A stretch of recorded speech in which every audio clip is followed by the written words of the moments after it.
श्रीमन्महागणाधिपतये नमः। साईनाथ परब्रह्मणे नमः। विश्वकर्म परब्रह्मणे नमः। सदानिम्बवृक्षस्य मूलादिवासात् सुधास्राविणं दिक्तमप्यप्रियन्तं तरुं कल्पवृक्षादिकं साधयन्तं నమామీశ్వరం సద్గురుం సాయినాథం.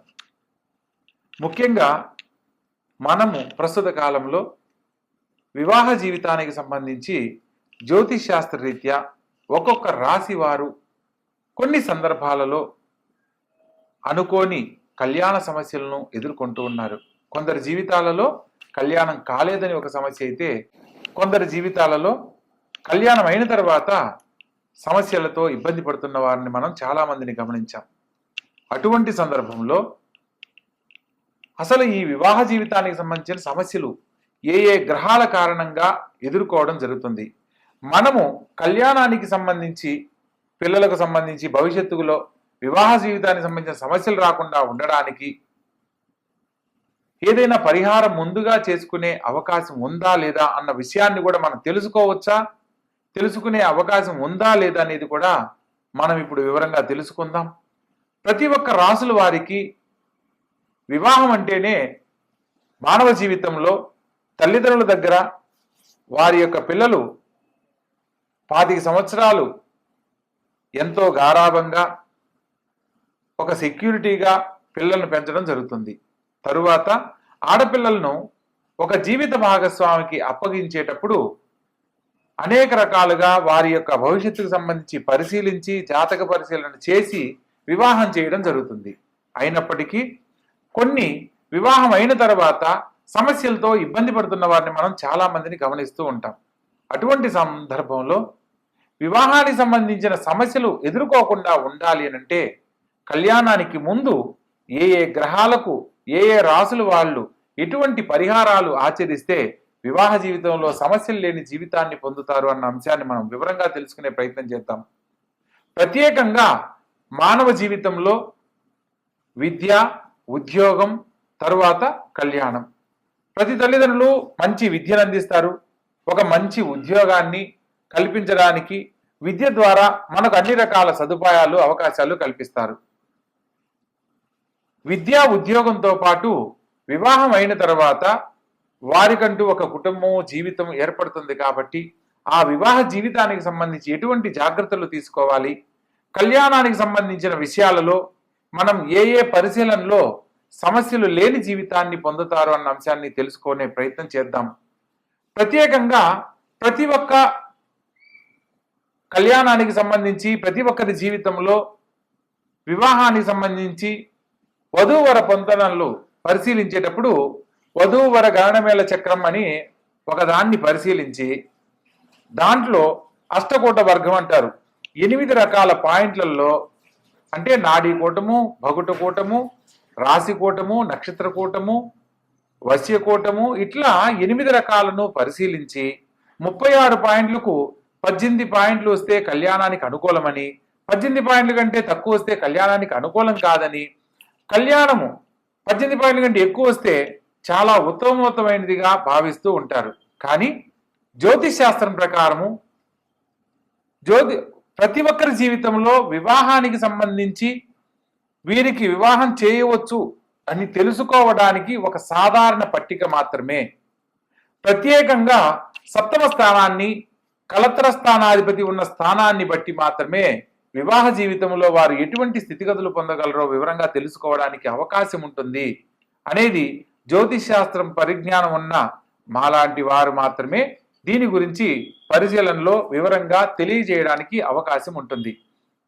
జ్యోతిష్ శాస్త్రంలో మనకు ఏదైనా ఒక పంచాంగం కొన్నప్పుడు అందులో వధూవర గణనమేళ చక్రమని వధువు యొక్క పట్టిక నిలువుగాను, వరుడి యొక్క పట్టిక అడ్డంగాను నిర్మాణం చేసి అందులో కొన్ని సంఖ్యల ఆధారంగా ఈ యొక్క లైన్కి ఆపోజిట్ లైన్లో వరుడి యొక్క నక్షత్రాన్ని బట్టి ఒక సంఖ్యను కేటాయించి వీరికి ఇన్ని పాయింట్లు వచ్చాయని చెప్పడం జరుగుతుంది. కేవలం పాయింట్లతోనే వివాహ జీవితాన్ని నిర్ణయించకూడదు అన్న సత్యాన్ని తెలుసుకొని వివాహానికి సంబంధించి వారి ఇరువురి జాతకాలలో సమస్యలు లేని జీవితాన్ని అందించాలి అని అంటే ఏదైనా జాతకంలో దోషాలు ఉన్నప్పుడు దోషాలను ప్రత్యేకంగా వాటి యొక్క పరిహారాలను ముందుగా తెలియజేసి ఆ తర్వాత వివాహం చేయడం వల్ల సమస్యలు ఉండవు అనేది తెలుసుకోవాలి. ప్రత్యేకంగా మనం ఇన్ని రకాలుగా చెప్తున్నాం. పాయింట్లను బట్టి పరిశీలన చేస్తాం. అదేవిధంగా జ్యోతిష్ శాస్త్రంలో జాతక చక్రాన్ని బట్టి పరిశీలన చేస్తాం. కానీ మరొక తెలుసుకోవాల్సిన విషయం ఏంటంటే, ఎప్పుడైతే ఆడపిల్ల మెచ్యూర్ అవుతుందో, పుష్పవతి అయిన తర్వాత ఆ రోజు ఉన్న నక్షత్రము చేసుకునే భర్త నక్షత్రం ఒకటి కాకూడదు. ఇది జ్యోతిష్ శాస్త్రంలో సప్తమ స్థానాన్ని బట్టి మనం చెప్పడానికి లేదు. అదే వధూవరుల గణనవేల చక్రాన్ని బట్టి చెప్పడానికి లేదు. మనం ఎన్ని రకాలుగా చూసినప్పటికీ కూడా ఈ యొక్క విధానంలో కూడా అమ్మాయి యొక్క మెచ్యూర్ అయిన రోజు ఉన్న నక్షత్రము చేసుకునే భర్త నక్షత్రం ఒకటి కాకూడదు. అలా ఉన్నప్పుడు మాత్రమే వివాహం చేయాలి. అదే విధంగా జన్మ లగ్నానికి ఆ అబ్బాయి గాని అమ్మాయి గాని పుట్టిన జన్మ లగ్నానికి అష్టమ లగ్నం అనేది వివాహానికి పనికిరాదు అన్న అంశాన్ని తెలుసుకొని వివాహం చేయాలి. ఊరికినే ఏదో పాయింట్లను చూసేసి వీళ్ళిద్దరికి కళ్యాణం సెట్ అయింది, అమ్మాయి నక్షత్రానికి అబ్బాయి నక్షత్రం సెట్ అయింది అనేది సరైన పద్ధతి కాదు. ఒక 100 ఏళ్ల జీవితాన్ని పిల్లలకు అందిస్తున్నాము అని అంటే దానికి విశేషమైన పరిశీలనలో మాత్రమే ఖచ్చితంగా వారికి అటువంటి వైవాహిక జీవితాన్ని అందించగలుగుతున్నాం. పూర్వకాలంలో కుటుంబంలో జాతకాల రీత్యా ఒక పెద్దవాళ్ళు అటు 7 తరాలు ఇటు 7 తరాలు వాళ్ళ యొక్క వంశాంకురాన్ని పరిశీలన చేసి ఆ ఇంటి పిల్లను కళ్ళు మూసుకొని వివాహం చేసుకొని సుఖ సంతోషాలతో జీవించిన వాళ్ళు ఉన్నారు. ప్రస్తుత కాలంలో 36 పాయింట్లకి 33 పాయింట్లు వచ్చి 3వ రోజు విడిపోయిన వాళ్ళు ఉన్నారు. మా అమ్మాయికి జాతక చక్రం చూసామండి, 36 పాయింట్లకి 33 పాయింట్లు వచ్చాయి, చాలా అద్భుతమైన సంబంధం అని చెప్పి అంటారు.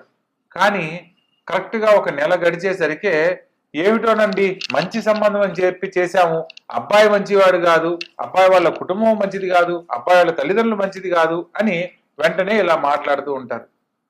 కొందరు తల్లిదండ్రులు అయితే ఎన్ని సంబంధాలు చూసినా పిల్లలకు కుదరట్లేదని సిద్ధాంతం తెలిసిన వారి దగ్గరికి వచ్చి, గురువుగారు ఎలాగైనా మా అమ్మాయికి చాలా అంటే 1.5 సంవత్సరం తర్వాత ఈ సంబంధం వచ్చింది, ఎలాగైనా మీరు ఓకే చేయండి, మా అమ్మాయికి పెళ్లి చేయాలనుకుంటున్నాము అని చెప్పి అంటారు. ఇక్కడ వీళ్ళు తీసుకునే తొందరపాటు నిర్ణయాల వల్ల వాళ్ళకేదో అవమానం జరుగుతుందనో, పెళ్లికి పోయినా మీ అమ్మాయికి ఇంకా పెళ్లి కాలేదని ఎదుటి వాళ్ళు ఎవరు అడుగుతున్నారని కనుక ఆడపిల్లకు పెళ్లి చేస్తే ఆ పాప సమస్యలతో ఇబ్బందికరమైన జీవితాన్నే పొందుతుంది. ఎందుకంటే అక్కడ ఏదో ఒకటి కాదు సంబంధం చేయాల్సింది. ఆ అమ్మాయికి ఒక 100 ఏళ్ల జీవితాన్ని ఇస్తున్నామనంటే 1-10 సార్లు ఆలోచించి చేయాలి. ఇక్కడ తొందరపాటు నిర్ణయాల వల్ల కొందరి జీవితాల్లో సమస్యలు ఎదుర్కొంటుంటే మరికొందరి జీవితాలలో వివాహానికి సంబంధించి ఈ యొక్క వధూవరుల గండమేళ చక్రాన్ని చూసి మా అమ్మాయికి ఈ సంబంధం ఓకే అవుతుందండి, చాలా బాగుంది, అబ్బాయి వాళ్ళ కుటుంబం చాలా బాగుంది అని చెప్పి చేసేసి తర్వాత ఇబ్బంది పడుతున్న వాళ్ళని మనం గమనిస్తూ ఉంటాం. ఇక ఇటువంటి సమస్యలు రాకుండా ఉండడానికి ప్రతి ఒక్కరూ కూడా ఈ యొక్క వీడియో ద్వారా కొన్ని విషయాలు ఒక్కొక్క రాశుల వారిగా తెలుసుకునే అవకాశాన్ని కల్పించాలనే సంకల్పంతో ఈ యొక్క వీడియో చేయడం జరుగుతుంది. ప్రతి ఒక్కరూ ఈ యొక్క వీడియోని చివరి వరకు చూడండి, మరిన్ని వివరాలు తెలుసుకోండి. మీకు ఏదన్నా సందేహాలు ఉంటే కామెంట్ రూపంలో తెలియజేయండి, వాటి మీద కూడా మరిన్ని వీడియోలు చేయడం జరుగుతుంది.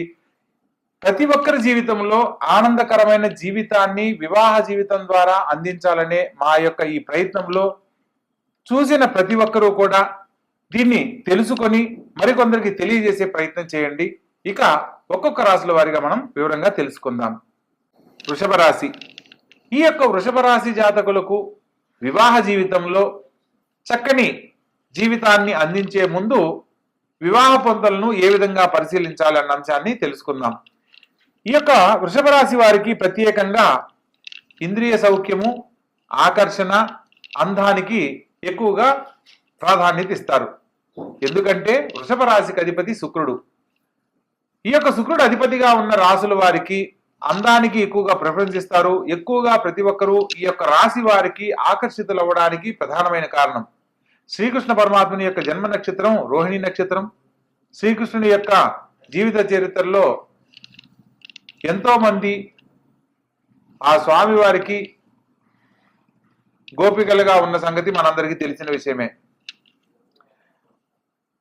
ఇక్కడ అందం వల్ల ఆకర్షింపబడడం అనేది మనం ప్రాధాన్యత తీసుకోవాలి. ప్రత్యేకంగా ఈ యొక్క శుక్రుడి యొక్క ప్రభావము రాహువుతో గాని కేతువుతో గాని కలిసినప్పుడు వివాహ జీవితంలో కొన్ని సమస్యలు ఎదుర్కోవడానికి కారణమవుతుంది.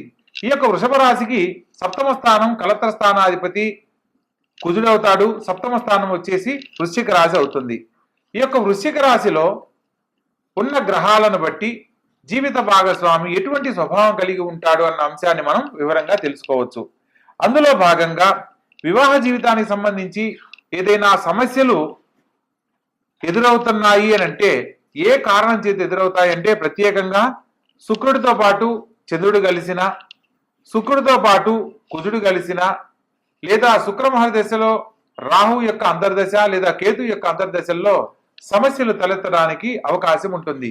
ఎందుకంటే పెళ్ళైన తర్వాత చక్కగా కొనసాగుతున్న దాంపత్య జీవితంలో మధ్యలో ఇంకొక వ్యక్తి పరిచయం అబ్బాయికైనా అమ్మాయికైనా ఈ యొక్క వృషభ రాశిలో పుట్టిన వారికి శుక్రమహర దశలో రాహు గాని, రాహుమహర దశలో శుక్రుడు గాని జరిగేటప్పుడు ఈ యొక్క ఇతరులపై ఆకర్షణ అనేది కలుగుతుంది. దానివల్ల వివాహ జీవితంలో కొన్ని సమస్యలు ఎదుర్కోవడం అనేది జరుగుతూ ఉంటుంది. ఇందులో కుజుడు గనక సప్తమ స్థానంలో గనక ఉన్నట్లయితే కోపావేశాలకు లోనయ్యి కొన్ని సందర్భాలలో భర్త మీద గాని భార్య మీద గాని కోపంతో ఎదుటివారికి ఆకర్షితులు అయ్యేలా ప్రవర్తించడము, తద్వారా వివాహ జీవితంలో సమస్యలు తలెత్తుకునేలా చేసుకోవడం లాంటివి కొనసాగుతూ ఉంటాయి. ప్రత్యేకంగా దీనివల్ల ఏమవుతుంది, ఒకరికి దగ్గర అవ్వడం కోసంగా జీవితాంతం కలిసి ఉండవలసిన జీవిత భాగస్వామితో మనస్పర్ధలు ఏర్పాటు చేసుకుంటారు. సప్తమంలో కుజుని యొక్క సంచారం వల్ల, కుజుడు అంటేనే కోపోద్రిక్తం కలిగిన వాడు. సో ఈ యొక్క కోపానికి దగ్గరైనప్పుడు ఏమవుతుంది, మనం ఎవరితో అయితే ఇష్టంగా మాట్లాడాలనో వాళ్ళతో అయిష్టం ఏర్పడుతుంది. అప్పుడు ఏమవుతుంది, అయిష్టత వల్ల ఇతరులకు దగ్గరయ్యే సందర్భాలు అది భార్య వల్ల భర్తకు, భర్త వల్ల భార్యకు జరగడానికి అవకాశం ఉంటుంది. కాబట్టి ఈ యొక్క కుజగ్రహ సంచారం జరిగేటప్పుడు వీలైనంత వరకు సంయమనం పాటించడము, జీవిత భాగస్వామితో అనుకూలంగా ఉండే ప్రయత్నం చేయాలి. ప్రత్యేకంగా రాహుగ్రహానికి సంబంధించిన పరిహారాలు కూడా ఆచరించడం వల్ల దాంపత్య జీవితంలో ఎటువంటి ఇబ్బందులు కలగకుండా అనుమానాలు లేని జీవితాన్ని పొందడానికి అవకాశం ఉంటుంది. ప్రత్యేకంగా చంద్రుడు అస్థిరంగా ఉన్నట్లయితే, అంటే చంద్రుడు అష్టమంలో ఉన్న లేదా సప్తమ స్థానంలో ఉన్న స్థిరమైన నిర్ణయాలు తీసుకోలేక ఇతరులకు దగ్గరయ్యే పరిస్థితులు ఏర్పడుతూ ఉంటాయి. ప్రత్యేకంగా ఈ రాశి వారికి రాహుకేతు సంయోగం వల్ల కూడా చంద్రమహర దశలో రాహు గాని, చంద్రమహర దశలో గాని కేతు గాని సంచరించేటప్పుడు, లేదా కేతు మహర దశలో చంద్రగ్రహ సంచారంలో కానీ ఇతరుల వ్యక్తులపై ఆకర్షణ కలిగి ఇతరులకు దగ్గరయ్యే అవకాశాలు ఏర్పడతాయి. ప్రత్యేకంగా శుక్రదశలో రాహు యొక్క అంతర్దశ జరిగేటప్పుడు, కుజగ్రహ దశలో శుక్రుని యొక్క అంతర్దశ జరిగేటప్పుడు, చంద్రమహర దశలో రాహు యొక్క అంతర్దశ జరిగేటప్పుడు ఇతరులపైన ఆకర్షణతో భావోద్వేగాలతో దగ్గరయ్యే అవకాశాలు ఏర్పడుతూ ఉంటాయి. వివాహ సమయంలో జరుగుతున్న దశ అంతర్దశలను పరిశీలించి ఆపై వివాహానికి సంబంధించి సుముహూర్తాన్ని నిర్ణయించినట్లయితే సమస్యలు లేని జీవితాన్ని, వివాహ జీవితంలో ఆనందకరమైన జీవితాన్ని పొందడానికి అవకాశం ఉంటుంది. కాబట్టి ఈ యొక్క వృషభ రాశి వారికి జాతకరీత్యా శుక్రగ్రహానికి సంబంధించిన శాంతి పరిహారాలు తప్పనిసరిగా చేసుకోవాలి. ఎందుకంటే ఆకర్షణకు కారణమైన ఈ యొక్క శుక్రుడు కళత్రకారకుడు కాబట్టి శుక్రగ్రహానికి సంబంధించిన జపము, దానము, హోమము జరిపించి ఆ తరువాత వివాహ ప్రయత్నం చేసినట్లయితే జాతక రీత్యా వివాహ జీవితంలో సమస్యలు లేని జీవితాన్ని పొందడానికి అవకాశం ఉంటుంది. అదేవిధంగా శుక్రగ్రహానికి సంబంధించి పూజలు, జపాలు, మంత్రాలు, గురువుగారు ఇవి మాకు అందుబాటులో లేవు, మేము వేరే చోట ఉంటాము, మేము విదేశాల్లో ఉంటాము, సో అటువంటి టైంలో మేము మంత్రపఠనం కాకుండా, అంటే మంత్రపఠనం లాంటివి ఏదైనా ఉంటాయా, లేదా జపాలు ఇవి ఖచ్చితంగా చేయిస్తేనే ఫలితం వస్తుందా అని మీకు కనుక సందేహం ఉన్నట్లయితే శుక్రగ్రహానికి సంబంధించిన ఓం శుం శుక్రాయ నమః అనే మంత్రాన్ని కానీ, లేదా నవగ్రహ ప్రార్థనా శ్లోకాల్లో శుక్రగ్రహ మంత్రం కానీ పఠించినట్లయితే మీరు కోరుకున్న ఆనందకరమైన జీవితాన్ని వైవాహ జీవితంలో పొందడానికి అవకాశం ఉంటుంది.